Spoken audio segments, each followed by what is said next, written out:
시청자 여러분 안녕하십니까? 제20대 대통령직 인수위원회가 18일 출범해 53일간의 활동에 들어갔습니다. 법률에 따르면 인수위의 목적은 국정 운영의 계속성과 안정성 도모입니다. 이에 따라 인수위에서는 정부의 조직 기능, 예산 현황 파악과 새 정부의 정책 기조를 설정합니다. 또 대통령의 취임 행사 등도 준비합니다. 그러나 인수위 활동 중에 가장 중요한 것은 선거 기간에 내세운 공약을 다시 한번 가다듬고 또 그 우선순위를 정하는 것입니다.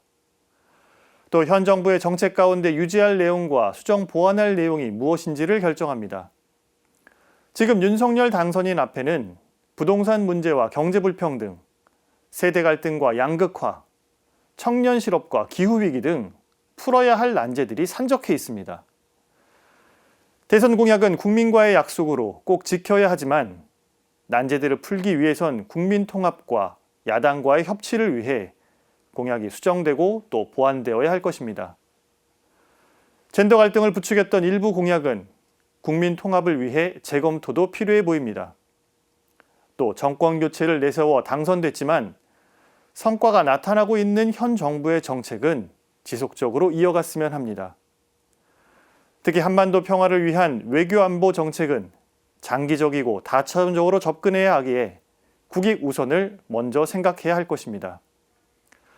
아울러 절반의 지지를 받은 민주당 이재명 후보의 공약 중에서도 현실에 맞고 실익이 있는 정책은 적극 수용해야 할 것입니다. 그래야 국민들은 윤석열 당선인의 국민 통합과 협치의 진정성을 믿을 수 있을 것입니다. 인사도, 공약도, 정책도 널리 구하고 찾아서 탕평하고 타협하는 통합의 대통령이 되길 기대해 봅니다.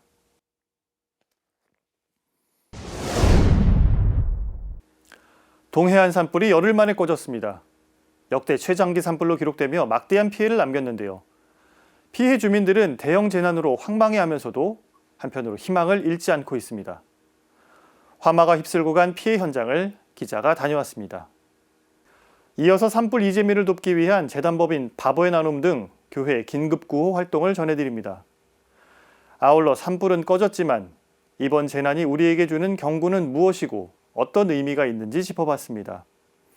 기후위기가 산불로, 산불이 다시 기후위기로 이어지는 악순환이 우려되고 있다고 합니다. 이번 대형 산불을 계기로 우리는 어떤 준비를 해야 하는지 기자의 리포트로 함께 보시겠습니다. 울진의 한 폐차장에서 일하던 원용대 씨.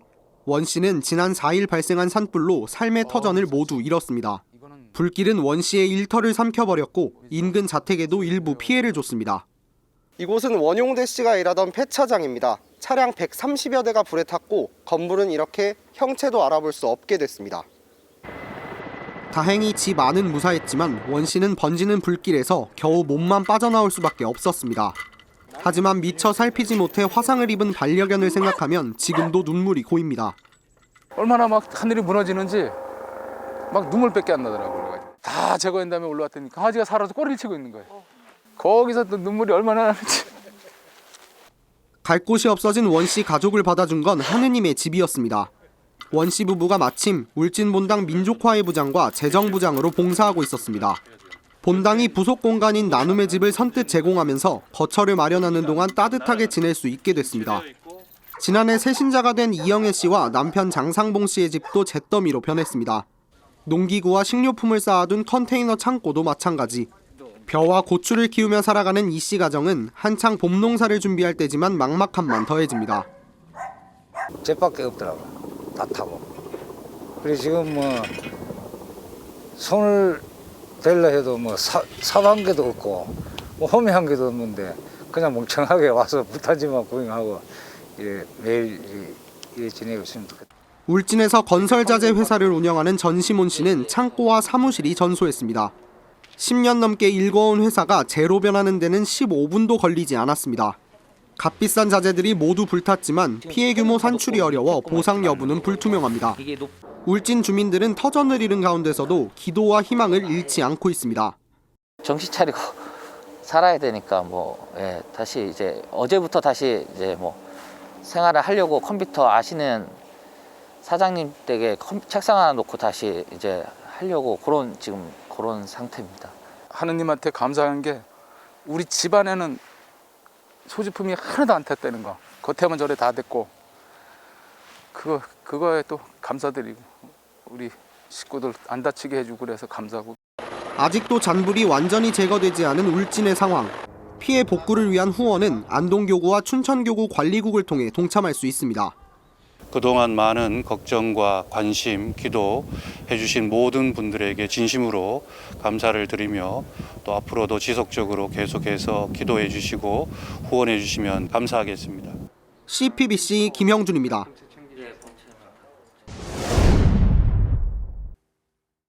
재단법인 바보의 나눔이 경북 울진과 강원 삼척 등지에서 발생한 산불 피해 이재민을 위해 총 2억 원의 긴급구호기금을 지원합니다. 경북 울진을 관할하는 안동교구 사회복지회에 1억 원, 삼척 관할인 춘천교구 사회복지회에 1억 원을 이달 안에 전달할 계획입니다. 또한 바보의 나눔은 긴급구호기금 2억 원과는 별도로 오는 4월 15일까지 산불 피해 복구 긴급 모금도 진행합니다. 바보의 나눔 누리집에 접속하면 신용카드를 비롯해 실시간 계좌이체, 간편결제 등을 통해 산불 피해 복구 긴급 모금에 참여할 수 있습니다. 모금액은 전액 피해 지원이 필요한 지역에 전달할 예정입니다. 한편 바보의 나눔은 올해 김수환 추기경 탄생 100주년을 기념해 15억 5천만 원의 특별 배분 사업을 진행합니다. 이번 특별 배분 사업은 가난하고 소외된 이웃을 그리스도로 환대한 김수환 추경의 유지를 잇는 사업으로 소외계층, 피해 학대 아동과 노인, 저소득 아동 등 총 4개 대상으로 진행됩니다. 기존의 공모 배분 사업과는 별개로 진행되며 노숙인 무료 급식 시설 개보수 공사 지원, 학대 아동 정서장애 치료비, 어르신 심리정서 안정 프로그램 비용 등에 쓰일 예정입니다. 바보의 나눔 사무총장 우창원 신부는 재단은 앞으로도 추기경의 삶을 본받아 가난하고 소외된 이들을 위해 나누고 올바른 나눔 문화를 확산시켜 나가겠다고 밝혔습니다. CPBC 이심입니다. 이번에 발생한 대형 산불을 통해 산불 예방 활동을 소홀히 할 경우 그 여파가 국가적 재난 수준까지 확대될 수 있다는 점을 분명하게 확인하고 있습니다. 2000년 당시 복구비와 유사한 수준이 될 것으로 예상하고 있습니다. 참고로 2000년 동해안 산불 시 복구비는 총 1,671억 원이었습니다. 서울 면적의 3분의 1이 넘는 지역을 쑥대밭으로 만든 동해안 산불. 이번 산불은 방화와 담뱃불로 인한 실화 등 인재로 발생된 것으로 추정됩니다. 하지만 이처럼 피해가 커진 배경엔 기후변화가 있다는 지적이 나옵니다. 기후변화로 평소보다 건조한 날씨가 이어지면서 산불이 더욱 대형화됐다는 겁니다.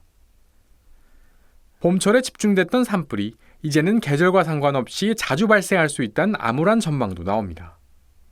최근 들어 기후변화로 산불은 연중 발생하고 대형화되는 추세에 있습니다. 특히 가뭄과 울창해진 산림으로 매년 산림의 연료 물질은 축적되고 또 산불에 취약한 침엽수의 비율이 높은 숲의 구조로 인해서 산불 대응에 어려움이 커지고 있는 실정입니다. 이 같은 경고는 국내외를 가리지 않습니다. UN 환경계획은 지난달 발간한 보고서를 통해 기후변화로 기온이 오르고 가뭄이 늘어나며 상대 습도가 낮아져 산불 위험을 높일 것이라고 경고했습니다.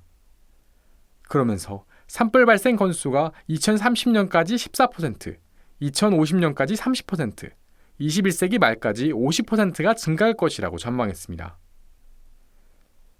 잦은 산불이 온실가스 배출을 늘려 기후위기가 더 악화되는 악순환도 우려됩니다.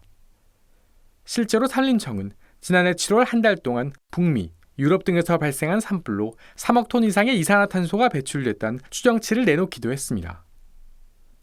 이는 우리나라가 연간 배출하는 이산화탄소의 40%에 달하는 양입니다. 전문가들은 산림 문제는 이제 기후위기 대비 차원에서 다뤄야 한다고 조언합니다. 산불에 강한 숲을 만들 수 있도록 수종을 다변화해야 한다는 목소리도 높습니다. 활엽수는 이파리가 넓고 낙엽이 지는 나무를 말하는데 산불에 상대적으로 강합니다. 소나무를 좋아한다고 할지라도 한 줄에는 활엽수를 심고 이런 식으로 호남림 독조성이 필요하고 대형 산불의 진짜 원인으로 지목되는 기후위기. 보이는 산불은 진화됐더라도 본격적인 재난은 이제부터 시작일 수 있습니다. CPBC 장현민입니다. 2050년 바닷속 플라스틱 쓰레기가 4배 이상 늘어날 거라는 세계 자연기금 보고서가 나왔습니다. 유엔 회원국들은 2024년까지 플라스틱 오염 문제 해결을 위한 첫 국제 협약을 만들기로 했습니다. 당연히 우리나라도 예외가 될 수는 없습니다. 이어서 대선 이후 거리에 빽빽히 붙어있던 홍보 현수막의 행방을 알아봅니다. 현수막들은 선거 후에 대부분 소각되는데요. 이를 수거해 재활용하는 모델이 주목받고 있다 합니다. 어떻게 재활용되는지 전해드리겠습니다. 페트병과 플라스틱 쓰레기가 뒤엉킨 섬에서 쓰레기를 주워 생계를 이어가는 여성들. 바다로 밀려든 플라스틱을 먹이로 알고 먹는 해양 생물들. 고통 속에 죽어가는 참혹한 현장은 더 이상 낯설지가 않습니다. 지금도 플라스틱 생산량은 기하급수적으로 늘고 있습니다. We produce around 400 million tons of plastic every year, and 300 million tons of that goes right into the waste dump, and 11 million tons of that into our oceans. 세계 자연기금은 최근에 발간한 보고서를 통해 2040년까지 플라스틱 생산량이 2배 이상 증가할 거라고 내다봤습니다. 나아가 2050년에는 바닷속 플라스틱 쓰레기가 4배 이상 늘어날 걸로 전망했습니다. 플라스틱 쓰레기는 지금도 해양 쓰레기의 85% 이상을 차지합니다. 보고서는 특히 21세기 말까지 그린란드 면적의 2.5배가 넘는 해양 지역에서 미세 플라스틱의 양이 약 50배 증가할 거라고 예측했습니다. 미세 플라스틱은 해양 플라스틱 가운데 인간에게 가장 무섭고 공포스러운 물질입니다. 0.5mm 이하 크기의 미세 플라스틱은 사람의 눈으로 확인할 수 없습니다. 먹이사슬을 거친 플라스틱의 마지막 종착지는 결국 사람의 몸속입니다. 바다의 미세 플라스틱 농도가 현재보다 높아지면 생태적 위험 한계선을 넘을 거라는 게 세계 자연기금의 경고입니다. 이미 세계 여러 지역에서 플라스틱의 농도가 검출되었고 생태적 임계치를 넘으면은 생물군 개체수 감소나 생물종 멸종 그리고 도미노 현상처럼 생태계에 다양한 악영향을 가져올 수 있다고 보고 있습니다. 실제로 지중해와 동중국해, 북극 해빙 지역 등 오염이 집중되는 특정 지역은 이미 한계치를 초과해 생태적으로 회복이 불가능할 걸로 나타났습니다. 보고서에 따르면 서식지에서 플라스틱 오염으로 고통받고 있는 생물종만 2,100여 종에 이릅니다. 전체 바다새의 90%, 바다거북의 52%가 플라스틱을 섭취하고 있습니다. 바다 플라스틱 오염이 더 심각해질 거라는 경고음이 커지는 가운데 지난 2일 케냐 나이로비에선 제5차 UNEA 유엔 환경총회가 열렸습니다. 전체 유엔 회원국 가운데 163개 나라 관계자 2천여 명이 대면, 비대면으로 참여한 최고위급 환경회의였습니다. 총회에선 2024년 말까지 플라스틱 오염을 막기 위한 국제 협약을 체결하기로 합의했습니다. 협약 추진 내용을 담은 결의안 통과를 선언하자 회의장에는 환호성과 박수갈채가 터져나왔습니다. 플라스틱 전 생애주기 관리를 다루는 법적 구속력이 있는 첫 국제협약 결의안이란 점에서 의미 있는 걸로 평가됩니다.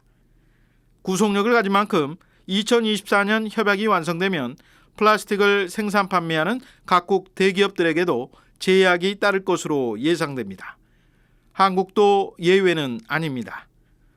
플라스틱 오염을 멈추기 위한 탈플라스틱 사회로의 전환.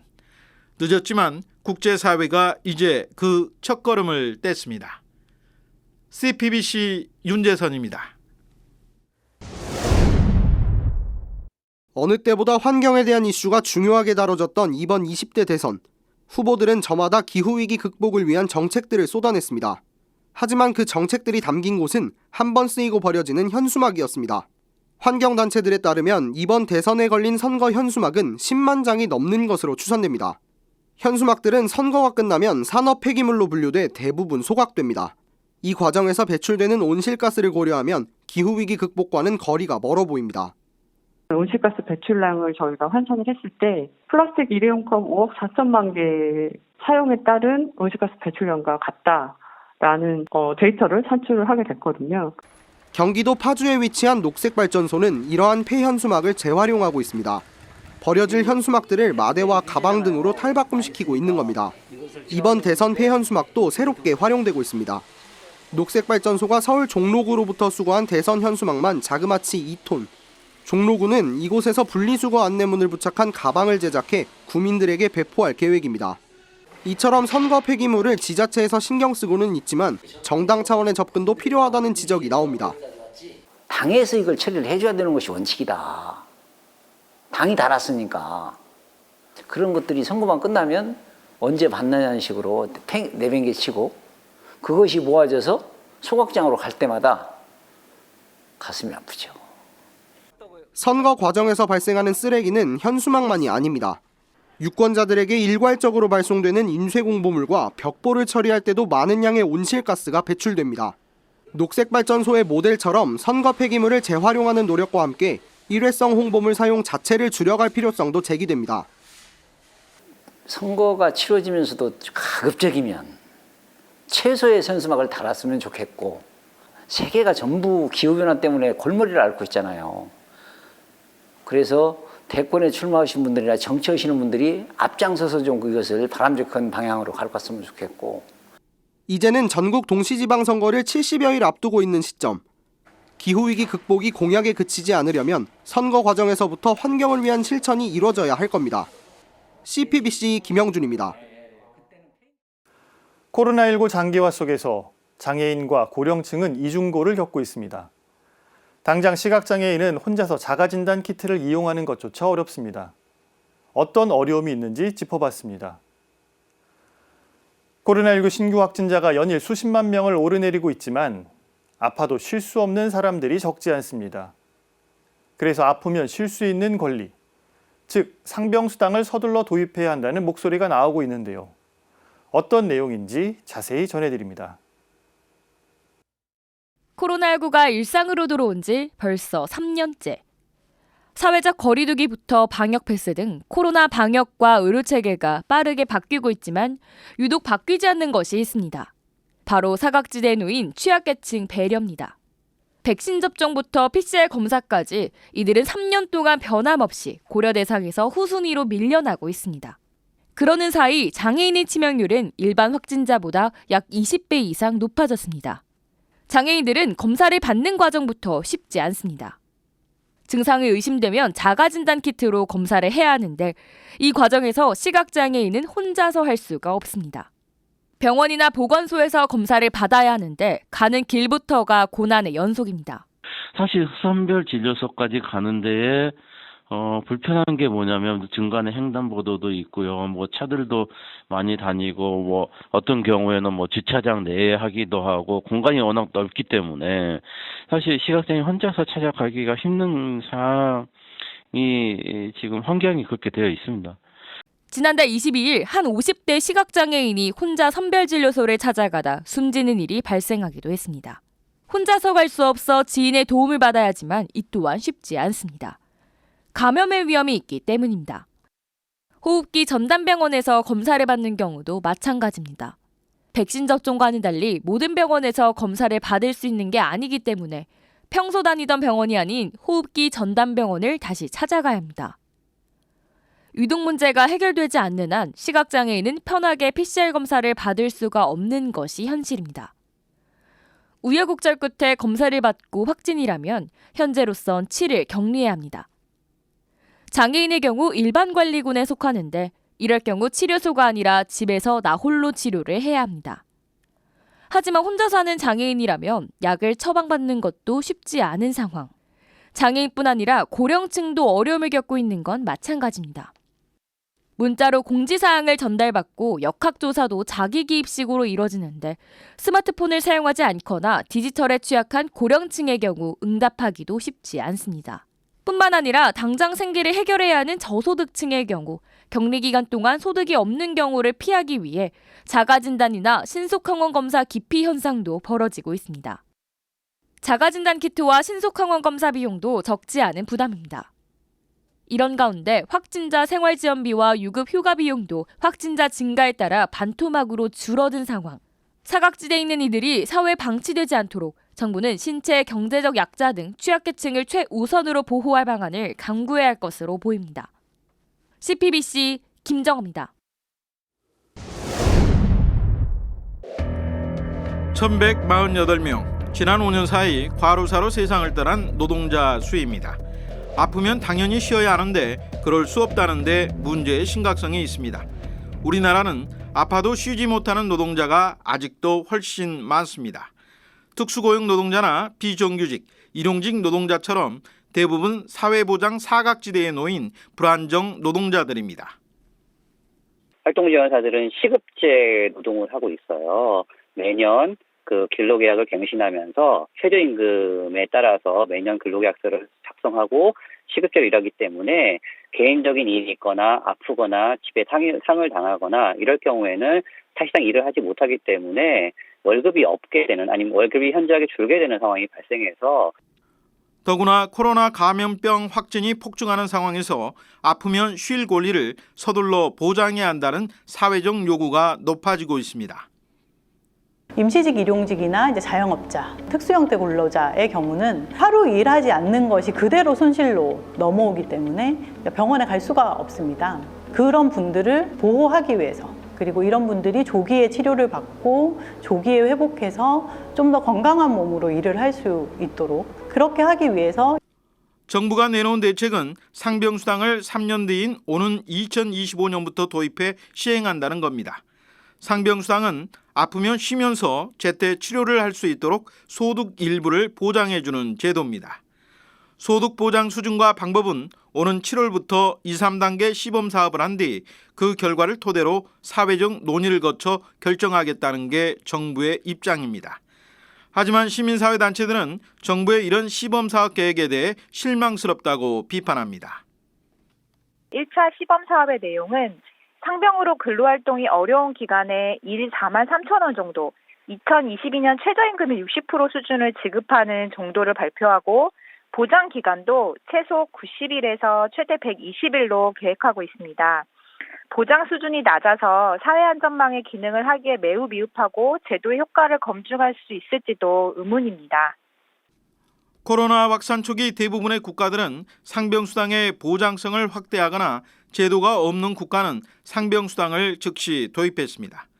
상병수당이 없었던 미국도 주별로 제도 도입에 나섰습니다. OECD 회원국 가운데 상병수당이 없는 나라는 한국이 사실상 유일합니다. 한국은 상병수당뿐 아니라 법정 병가 제도도 공무원을 제외하곤 없는 실정입니다. 전 세계 145개 나라가 법으로 병가를 보장하고 있는 것과는 대조적입니다.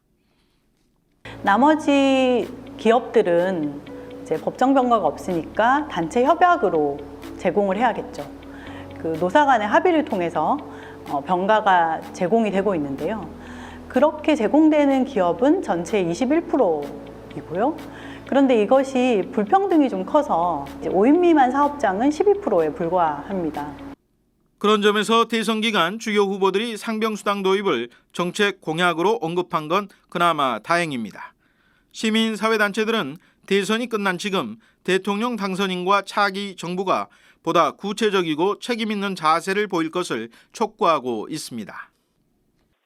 윤석열 당선자의 경우 한국판 상병수당 도입을 공약으로 내세웠습니다.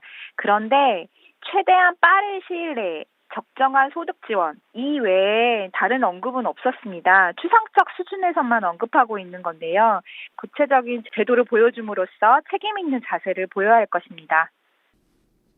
아픈 몸을 이끌고 지금도 출근길에 나서야 하는 불안정 노동자들.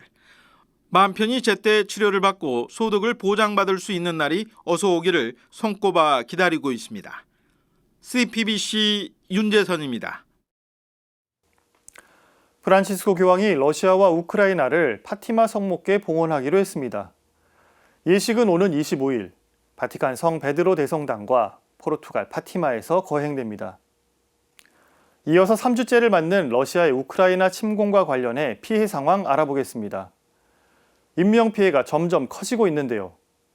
지극히 거룩한 구속주회가 우크라이나 돕기에 나섰습니다. 우크라이나 구속주회 수도자들은 수도원의 피난민을 맞아들여 돌보고 있는데요. 세계 구속주의 회원들은 우크라이나를 위한 기도와 함께 모금 활동도 펼치고 있습니다. 함께 보시겠습니다. 프란치스코 교황이 집전한 지난 13일 주일 3종 기도, 바티칸 성 베드로 광장의 순례자들 사이로 현수막이 눈에 띕니다. 러시아와 우크라이나를 티 없으신 파티마 성목께 봉헌하자는 요청입니다. 교황은 광장을 유심히 지켜봤고 Ora preghiamo in silenzio per chi soffre e perché Dio converta i cuori a una ferma volontà di pace. 이틀 뒤 교황은 마테오 브루니 교황청 대변인을 통해 우크라이나와 러시아를 티 없으신 파티마 성목께 봉헌하겠다고 밝혔습니다. 이에 따라 현지 시간으로 오는 25일 바티칸 성 베드로 대성당에서 예식이 거행됩니다. 오는 25일은 주님 탄생 예고 대축일이자 1984년 성 요한 바오로 2세 교황이 러시아를 파티마 성목께 봉헌한 날이기도 합니다. 포르투갈 파티마에서는 최근 우크라이나를 방문했던 교황청 자선소장 콘라드 크라예프스키 추기경이 예식을 거행합니다. 교황은 그동안 기회가 될 때마다 우크라이나를 기억하고 전쟁 중단을 촉구했습니다. 최근 고위 성직자 2인을 우크라이나에 파견한 것에 이어 또 한 번 매우 의미가 깊은 결단을 내린 겁니다. 이와 함께 교황의 우크라이나 방문을 요청하는 목소리도 있습니다. 비탈리 클리츠코 우크라이나 키이우 시장이 지난 8일 교황에게 서한을 보내 키이우를 방문해달라고 요청한 사실이 뒤늦게 알려졌습니다. 클리츠코 시장은 만약 방문이 여의치 않다면 키이우 시민들과 화상회의를 개최하는 방안을 고려해달라고 했습니다. Let us make Kyiv the capital of humanity, spirituality and peace. 현지 매체를 보면 교황의 우크라이나 방문은 현실적으로 쉽지 않을 것이란 관측이 지배적입니다.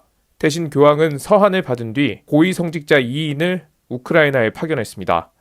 CPBC 맹현균입니다. 러시아의 침공으로 우크라이나 전역 피해가 극심합니다. 공습으로 민간인 사상자가 속출하면서 가족과 집을 잃은 우크라이나인들은 피난하고 있습니다. 우크라이나 구속주의 르비우 간구장 안드리에 라크 신부는 영상으로 우크라이나 현지 상황을 전해왔습니다. Enemy attacks are directed towards civil infrastructure, houses and nuclear power plants. When we can, we help refugees with transportation to safe places.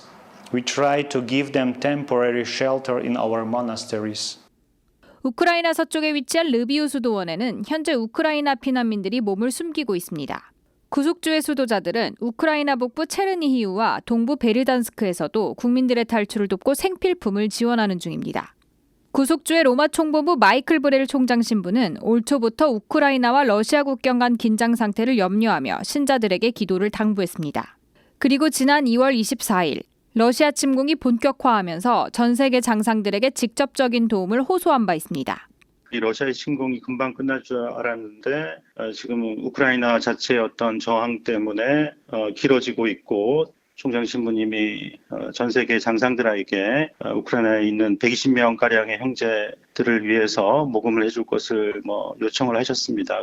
이러한 메시지에 폴란드와 미국, 호주와 뉴질랜드 등 구속주의 세계 관구에서는 모금과 기도 운동을 펼치고 있습니다. 구속주의 한국 지구도 우크라이나를 위한 기도 영상을 올리고 동참을 호소했습니다. 전쟁의 도발로 갑작스런 어려움에 봉착한 우크라이나 형제들을 하느님께서 특별히 보호하시어 구속주의 한국 지구는 우크라이나 돕기 모금을 진행하고 있습니다. 지난 15일 기준 성금 약 7,100여만 원이 모였습니다. 따뜻한 성원에 감사드리고 단지 모금만으로 끝나는 것이 아니라 평화를 위한 기도 차원으로 구속주의 한국 지구는 이달 말 1차 모금액을 로마 총본부를 통해 우크라이나와 폴란드에 전할 예정입니다. CPBC 전은지입니다. 계속해서 우크라이나의 평화를 기원하는 한국 가톨릭교회의 호소를 전해드립니다. 주교회 의장 이용훈 주교가 러시아의 우크라이나 침공에 대해 심각한 우려를 나타냈습니다. 이 주교는 인류애로 연대하고 필요한 도움을 제공하자고 호소했는데요. 담화 내용 전해드리겠습니다. 이어서 우크라이나의 평화를 기원하는 다양한 활동들을 소개해드립니다. 지금 가톨릭교회 안팎에서 우크라이나의 평화를 바라는 연대와 기도가 이어지고 있는데요. 우크라이나 국기 색깔로 평화의 빛을 밝히거나 대형 현수막을 걸고요. 긴급 구호와 난민 지원도 활발하게 이루어지고 있습니다. 함께 보시겠습니다.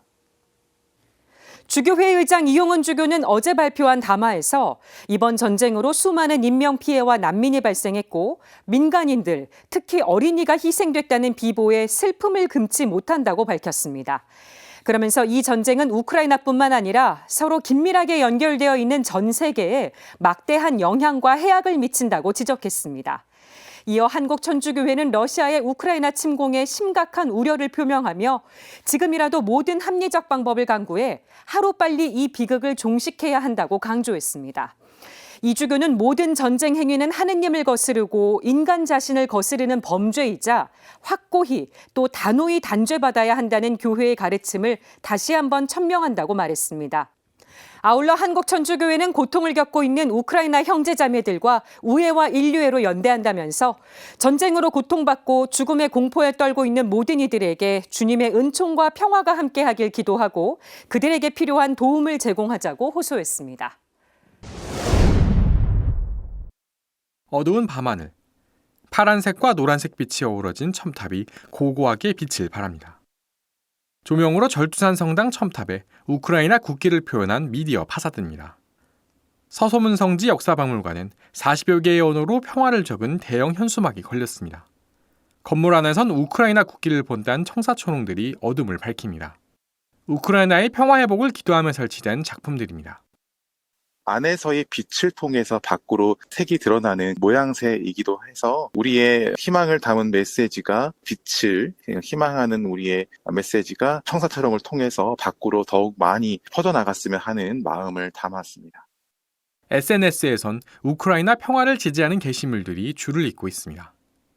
각자 상황에 맞춰 통역이나 물자 지원에 나선 사람들도 있습니다. 우크라이나를 돕기 위한 온정의 손길 역시 이어지고 있습니다. 서울대교구가 긴급 호호자금 5만 달러를 전달했고 각 교회기관들도 난민 지원에 나섰습니다. 광주대교구는 지난 11일 우크라이나 난민과 피해자를 위한 미사를 봉헌하고 희생자들을 위한 기도와 모금운동을 시행하겠다고 밝혔습니다. 전쟁을 막고 평화를 이루기 위해서는 어떠한 비용도 아까워하지 말아야 하겠습니다. 모든 인류가 연대하여 전쟁의 종말을 이루어야 하겠습니다. 일반 시민들도 속속 기부 릴레이에 동참하고 있습니다.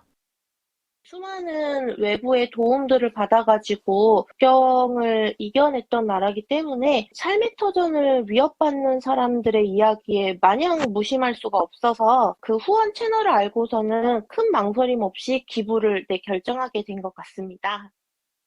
또 다른 기부가 이어질 수 있도록 기부 내역을 SNS에 인증하거나 후원 사이트를 공유하기도 합니다. 저뿐만 아니라 다른 분들도 우크라이나 침공에 대해서 많이 관심을 가져주었으면 하는 바람에 공유하게 되었습니다. 비록 소액이지만 우크라이나 국민분들, 특히 사회적 약자인 분들께 도움이 되었으면 합니다.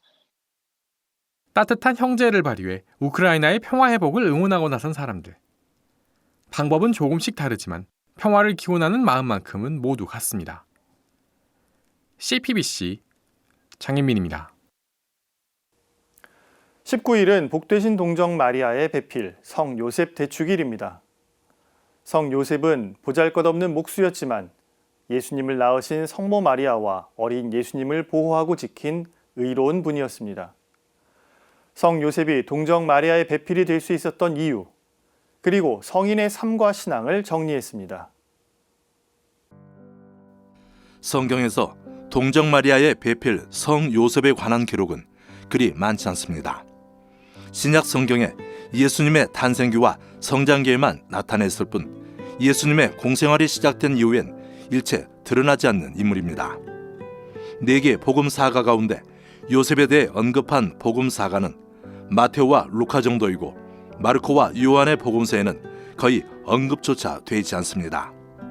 한국에서 흔한 옛 이름하면 철수가 떠오르듯이 요셉이란 이름은 2000년 전 당대엔 매우 흔한 이름이었습니다.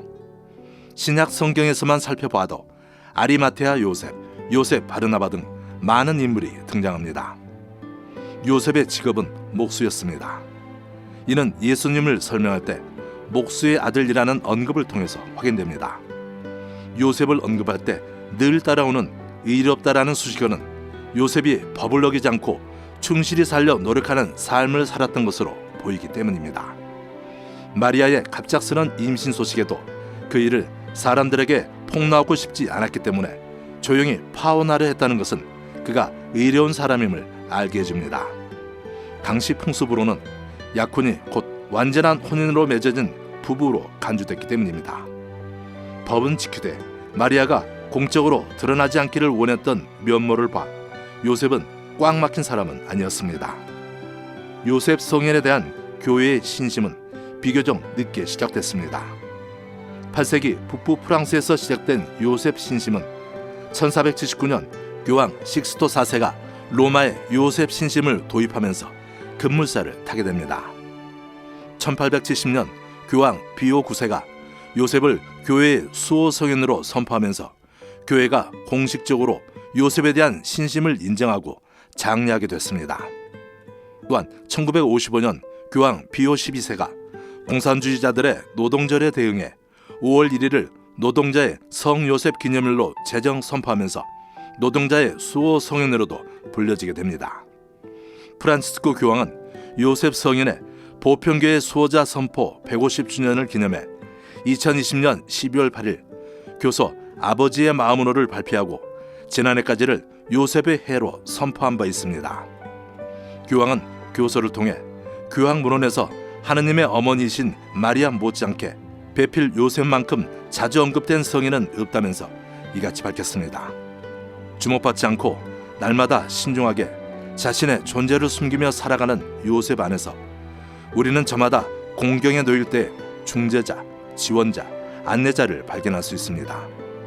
요셉 성인은 숨겨져 있거나 그늘진 곳에 있는 이들이 구원 역사에서 비할 데 없는 역할을 할 수 있다는 것을 일깨워줍니다. CPBC 김은규입니다. 전국 주교들이 한자리에 모이는 주교회의 봄 정기총회가 22일 개회식으로 시작됩니다. 가톨릭교회의 현안을 논의하는 중요한 자리인데요. 어떤 안건들이 논의되는지 살펴보겠습니다. 올해 주교회의 봄 정기총회는 21일 주교연수로 시작됩니다. 이번 연수는 환경 문제를 주제로 진행됩니다. 이어 다음 날인 22일 개회식을 갖고 본격적인 현안 논의에 들어갑니다.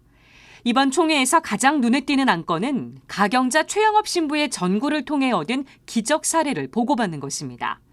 한국천주교 주교단은 지난해 주교회의 가을 정기총회 후 최영업 신부의 시복을 위한 기적 심사를 새롭게 추진하겠다는 뜻을 밝혔습니다. 그러면서 최영업 신부의 전구로 기적 치유를 체험했거나 그러한 사실을 알고 있는 교우들에게 주교회의 시복시성 주교특별위원회나 소속 교구에 알려달라고 요청했습니다. 기적적 치유는 갑작스럽고 즉각적이고 완벽해야 하며 그 사실을 입증하는 의료 기록이 동반돼야 합니다. 이에 따라 이런 조건을 충족하는 기적 사례가 보고될 수 있을지, 이를 통해 최영업 신부의 시복이 다시 탄력을 받을 수 있을지 주목됩니다. 주교단은 총회에서 최영업 신부의 시복 시성을 위한 기도문도 심의할 예정입니다. 또 한국천주교회 사제의 지속적인 양성 방향도 논의할 계획입니다. 주교들은 총회에서 주교회의 상임위원 겸 한국천주교 중앙협의회 이사, 주교회의 성직주교위원회 위원장, 제53차 세계성체대회 한국 대표주교를 선출합니다.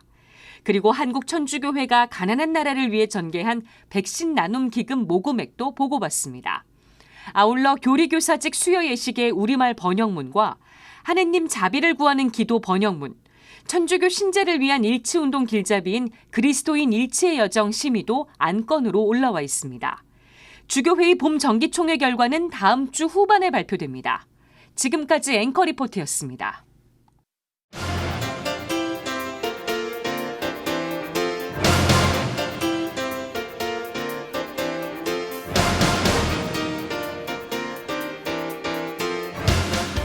(2007년) 개봉한 영화 밀양은 이창동 감독이 연출을 맡았고 전두연, 송강호 배우가 열연했습니다. 남편과 사별한 주인공 신혜는 어린아들 준과 경남 밀양에서 새로운 삶을 시작합니다. 그녀를 보고 첫눈에 반한 카센터 주인 종찬도 만납니다. 그러나 같은 마을 주민 도섭이 그녀의 아들을 유괴하고 살해하게 됩니다. 아들을 잃은 신혜는 큰 방황 끝에 개신교를 받아들이며 이제 유괴범을 용서하려 마음먹습니다.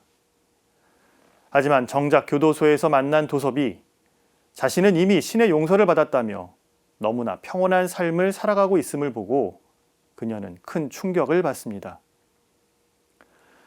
이 영화는 신과 구원에 대한 주제를 다루며 개봉 당시부터 많은 논란이 이어졌습니다. 일부 교인들은 개신교를 모함한다는 격한 반응을 보이기도 했고, 다른 이들은 영화가 올바른 신앙이 무엇인지를 잘 드러낸다며 극찬하기도 했습니다. 죄, 용서, 화해, 그리고 구원. 사순절을 보내는 우리에게도 영화는 많은 질문을 던집니다.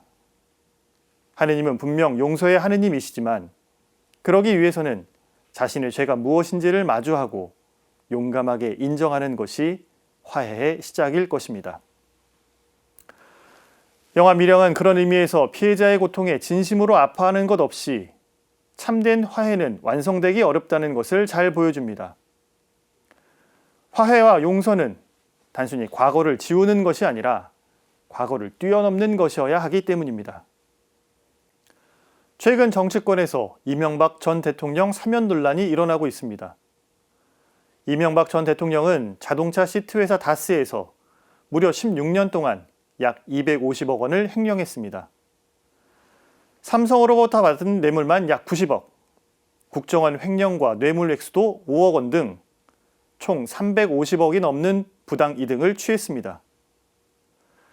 2020년 2월 항소심 재판부는 범행을 모두 부인하면서 이를 다스 직원이나 함께 일한 공무원, 삼성그룹 직원 등 여러 사람의 허위 진술 탓으로 돌린다며 자신의 행위에 대해 책임질 부분이 명백함에도 반성하고 책임을 통감하는 모습을 보여주지 못해 매우 안타깝다고 지적했습니다. 사면은 대통령의 고유 권한입니다. 그러나 작년 11월 한국갤럽 조사에서 이명박 전 대통령 사면 반대 여론이 48%인 상황에서 윤석열 당선인이 사면 근거로 들고 있는 국민 통합이 이루어질 수 있을지 의문입니다. 우리는 이미 전두환 노태우 씨가 국민 화합을 명분으로 특별 사면됐지만 이후 어떤 통합과 화합이 이루어졌는지 최근까지도 의아해했습니다. 대통령의 특별 사면이 다수 국민으로부터 지지를 받기 위해서는 진정한 화해의 조건이 무엇인지를 먼저 기억하면 좋겠습니다. 진정한 화해와 통합은 정치인의 이해관계 조정에 있는 것이 되어서는 안 될 것입니다. 과거의 잘못을 뉘우치는 반성에서 출발해 새로운 변화를 다짐하는 미래로 나아가야 할 것입니다. 오늘 사제의 눈은 이명박 전 대통령 사면 논란, 국민 화합의 진짜 조건은 입니다. 대통령의 사면권 행사가 국민 화합으로 나아가기 위해 참된 성찰이 먼저 이루어지길 바랍니다. 공정과 상식을 바라는 모든 이들과 함께 오늘도 평화를 빕니다.